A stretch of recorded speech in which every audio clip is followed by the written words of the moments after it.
Talk for a second about the adventuring day when it comes to Dungeons and Dragons, specifically 5th edition. So, the adventuring day does not mean day. It just means that between long rests, there are a certain amount of encounters that happen of a certain difficulty. That is how the game mechanics are balanced. We're not talking story, we're not talking anything other than the game mechanics. And so, if you change that to where your players can have more than one long rest, then it does change directly the balance of the game. Meaning, if you have 6 encounters planned out that should absorb you know, the ability of the players to be able to do that encounter, and then in the middle of it, they take a long rest because they can.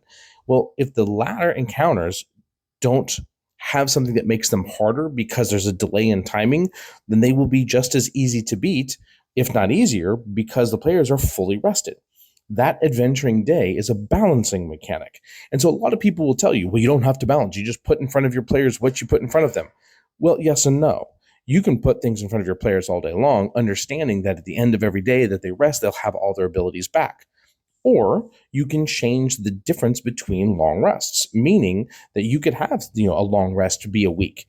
You don't have to role play that week. Your players can tell you what happens during that week, what they do. Downtime can be thing. The world can move along, and the bad guys can reinforce their position. Which there's a consequence to taking a long rest as opposed to pushing forward. Does that make fighters better? Well, kind of. It makes them be able to be more impactful, and the wizard spells really there should be the same amount of encounters. So balancing act wise, no, not really, because it's the same amount of balancing as a dungeon master. But you can't tell the same story, meaning that in a game where a long rest is a day and a game where a long rest is a week, those are different stories. Those are different power levels. The power mechanics of every day you being able to refresh is where all of a sudden crazy things begin to happen. It's where people break using simulacrums and all these different things, and the cost of living doesn't really matter because you're adventuring all the time.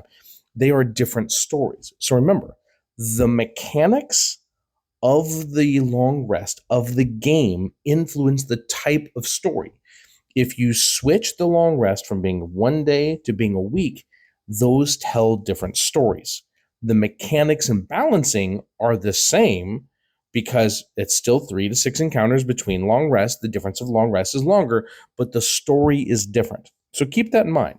Food for thought.